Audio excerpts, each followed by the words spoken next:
is going to be, it's actually referencing one of the old guys. It is going to be about s1mple, because if you saw on his stream, he was doing one with this person. I don't know if it's pronounced Everlorn or Evil One, whatever that guy's got, some streamer guy. And basically, he did another s1mple one where you give like a tiny bit of like info, like, but then you keep it like vague so no one knows. So basically, he claims he does have some offers, and obviously his contract's running out. So as you can imagine, as long as you're not G2 and the Saudis don't have infinite money, in theory, when the contract starts running out, actually it's cheaper and cheaper to do the buyout, because obviously there's like less, they're going to lose you for free eventually. It's going to be like football. You go on a free transfer and you get nothing. So if you're Na'Vi, in theory, if there's an offer s1mple agrees to, like it's at least a decent enough team, you should do whatever it's worth at this point in time, because you make some money, and also you stop paying his salary, which is probably fucking, at this point, a waste of money. He's just out of the bench, isn't he? Or he's fucking having...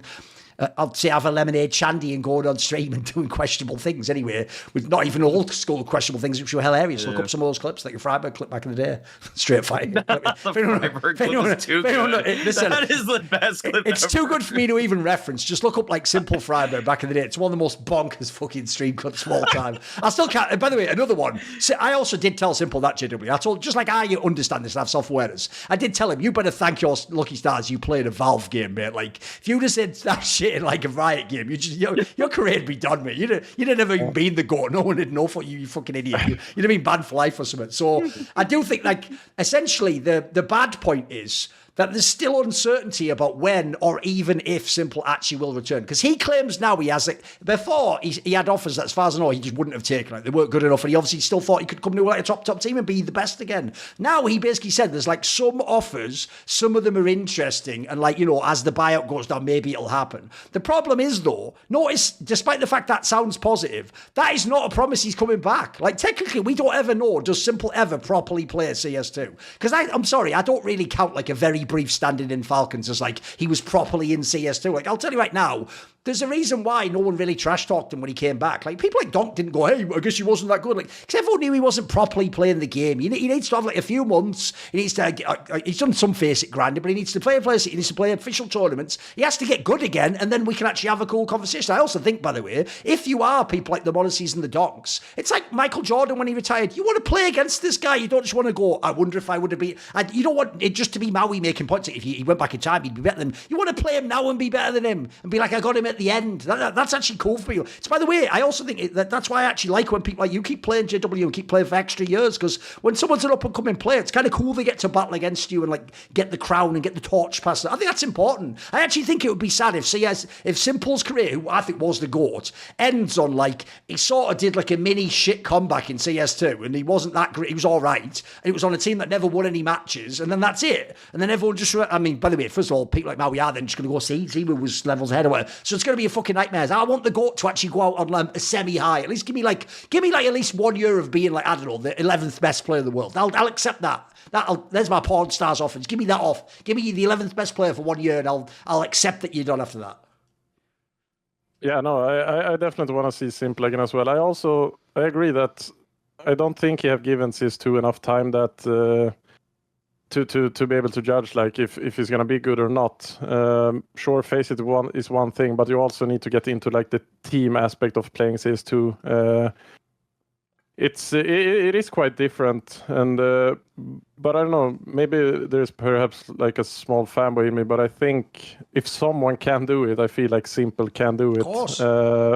Mainly because what he did in CSGO and the way he grinds and the way he put in the work in CSGO, like probably one of the hardest workers ever. Yeah, absolutely. So I'm really, I really think he can do it, but I think it's not going to be as easy as some people think. Like, just because he gets a team and gets out of that contract, he's going to be instantly good. I don't think that it's going to be a lot of hard work behind it. No, by the way, as I did, I mean, I was half joking, obviously, on a hot take point made with some of those takes. That was for the fucking hot take show. The problem is, I'm with you. Like, people don't get this. Fans, because they think you're biased or they think you overrate someone, they always think you're a fanboy of every player. Like, I wasn't really like a mad fan of like MSL. I just thought he was a good in-game leader who was like underrated or whatever. There's two people in CS that are still around that I actually will just fanboy over. And those are s1mple as like a star and Carrigan as an IGL. Like, these guys will actually have to just not even be able to click them out before I'll ever give up the dream that like they can still do it. Look, they're back. Like, bro, I'm not even joking. You guys are just lucky that like FaZe didn't somehow bullshit win that major at the end of last year. If they'd have won that, I would have just done some outrageous tweet like Carrigan is the GOAT, fuck Glaive. So I'd have done something like that. In that moment, I would have been so euphoric and I'd have felt like all my fantasies were true. And I'm with you. Part of me just feels like that's also why I need that year, JW. I need to sort of know he wouldn't have been as good in CS2. As long as I have a proper year and I know, right, he gave it a proper try. He was in a real team. He went to the lands. By the way, he hit some shots and he was, but Modesty was better or whatever. Then I wouldn't be haunted by it. But I also think it would really suck because since he chose not to play CS2, yeah, now he hasn't had like the big offers, but he could have had that. It feels like we and him got cheated in a way of what CS2 could have been. Because now we'll never know if he could have been sick like Nico was and ZywOo was, etc. I think that's kind of a sad question to not have answered. Whereas think about it, JW kept playing to the end. We know he's not good anymore. Whatever. Now listen, we don't have to be haunted by that Maui. We know he's just like 2.5 Swedish AWP. It's all good. Yeah, IGL as well. Oh, true. Okay, my bad. Okay. Bragging IGL. Well, here's the thing, though. He understands Maui. At least he gets what I'm talking about. He gets you do it when you're washed. You don't do it when you've got anything else in the tag. You just do that to stay in the team. And also then, spoiler, just like being founder, that's the power move right there, JW. Founder and IGL and captain. They can't fucking kick me out. I run this shit. Exactly. Yeah. And I'm the IGL. It was your fault I died. What are you talking about? Exactly. Classic. There's a life hack right there.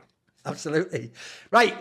Let's go. Well, first of all, actually, that was about bad things, but there are more good things in CS, just not a good section, obviously, and that you actually do think Maui has good takes and belongs in the scene and isn't just a total fraud or whatever people say nowadays. Who the fuck knows at this point in time? Who knows? I will say, by the way, on that topic, here's how you actually do know Maui. This will always be an entertainment industry. It isn't just about pure sports. I'm not even trolling. I posted this on Twitter so people might have seen this. Right, I recently went on Talking Counter, and I myself didn't expect that to be like some big pop-off episode, mate. I even joked on the episode, like, do you just only invite me when Sponge is not available? And then Moses is like, fuck, I need someone for tomorrow. Like, Thorin's always at home. I always joke like that, right? But when I had a look, mate, it's like the 5th highest fucking viewed episode. Like, there's only people like s1mple and Nico's episodes are like more than mine. Like, I'm above like all major winners and fucking people in Vitality and shit. Like, that is ridiculous. Yeah. You know how stupid that is? If you don't know, the episode of this show that had the biggest viewership wasn't Kenny S, fucking Snappy, like Apex. It was fucking Richard Lewis. Again, you all go. You're all irrelevant boomers, mate.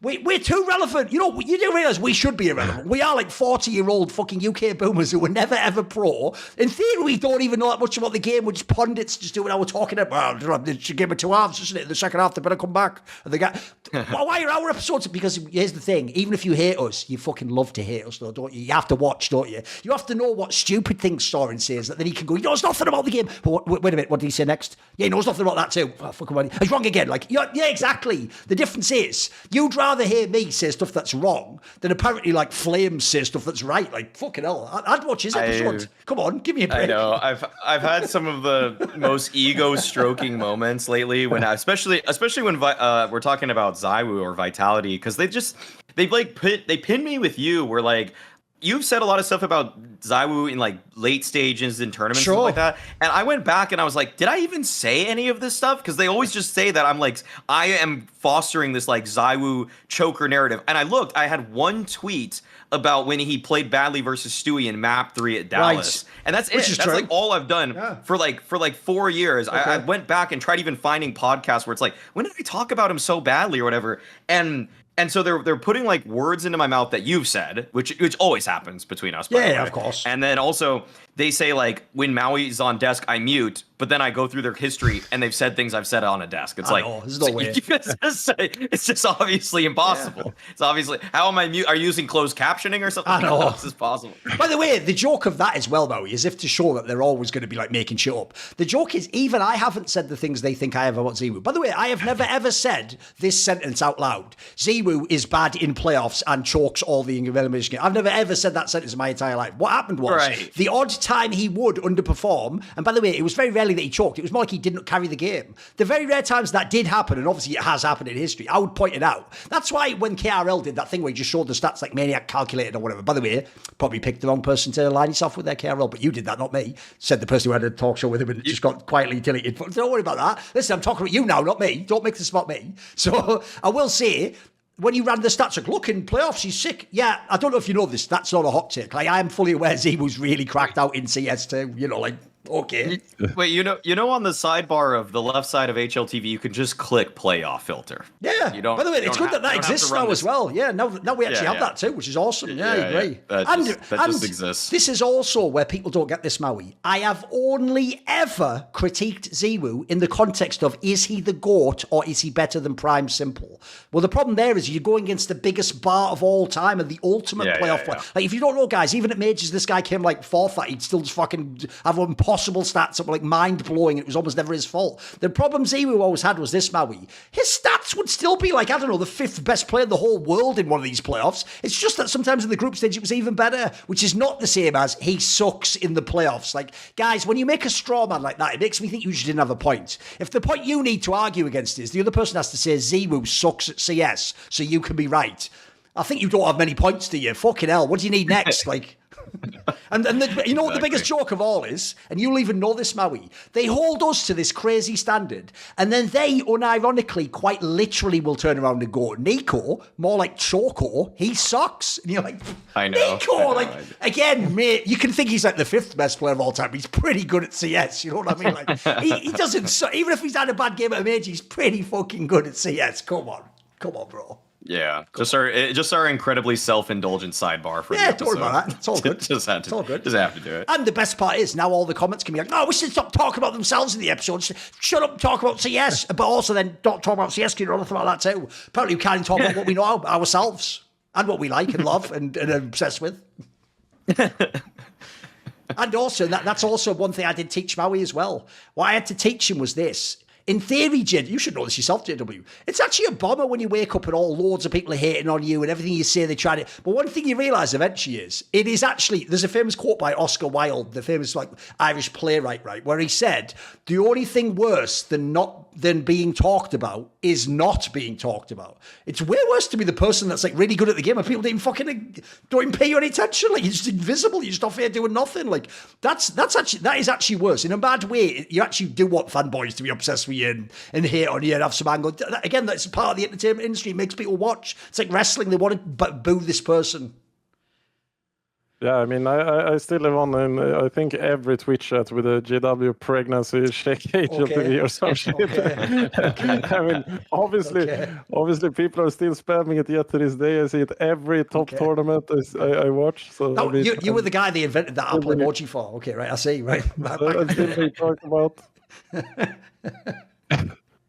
Right, anyway. They're gonna when ZywOo's done playing, they will still keep spamming JW. Oh, of course. JW pregnant. Of course. Yeah. That's the cultural impact, exactly. Yeah, exactly. And by the way, this is even a meta level they haven't even got to yet, Maui. By saying ZywOo has no cultural impact and the whole thing about the air quality, you actually gave him cultural impact. That meme itself has cultural impact. So in a way, Maui's on like some Inception, like 2 layers up, and you fuckers are just stuck on level 1. Like you don't even get what's going on in this game. Understand that? Yeah, I know. Understand I know. It's just playing into my hands. It's really... Because, by the way, don't worry, fans will always do that. Like, you've probably seen this yourself, mate. You know this. Even before I ever even had any, like, Twitter booth with JL, I always used to say that she's like a big game player. People used to, every game he ever carried, at me and be like, see, you said he was shit. It's like... I think he's a shit head. I've never said he's shit at CS. The joke is he is now shit at CS, but that's actually just fucking lucky for me, I guess. So before that, he was actually really good for that first year or so when he was in Navi. I think he was actually fucking cooking. It's a fair play. You should get back in the kitchen. See, that's the only person in CS you're allowed to say that about, Maui, or people who play the B site on Mirage. Whatever. Right, anyway, enough of that. See more cool, funny, interesting clips based on topics from my content? Well, subscribe to this channel then, or, be a pleb and don't.